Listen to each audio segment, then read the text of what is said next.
So in this example, we are going to actually approximate the area under the curve x cubed minus 2x using 4 rectangles. And we're going to do it on this interval from x equals 0 to x equals 2. To do so, we're going to make use of the formula that we just developed.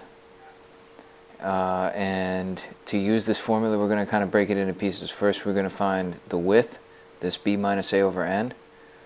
So b is the right-hand endpoint of the interval, 2, minus a, the left endpoint, over n, the number of rectangles, 4. So 2 minus 0 over 4. This is the same as 1/2. So this is going to come into play in 2 places.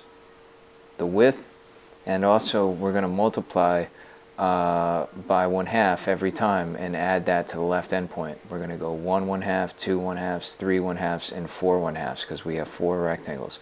So that's where the width of each of those rectangles comes in, because that's where we need to find the height.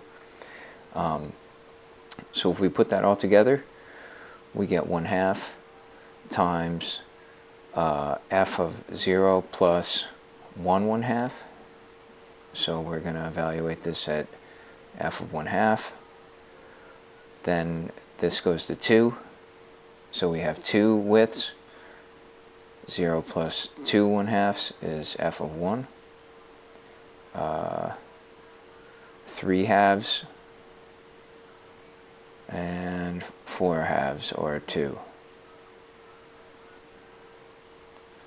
Now we just have to plug these values into our function.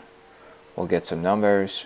We can add them together and multiply by 1/2, and we get our area approximation. Whatever that is, you can figure it out. But the important idea is how we use this formula to combine the width, and that this width comes into play in 2 places.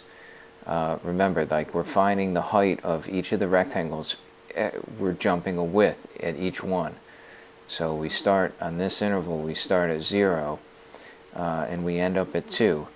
We divide it into 4 equal pieces. Our first rectangle is going to be here at 1/2.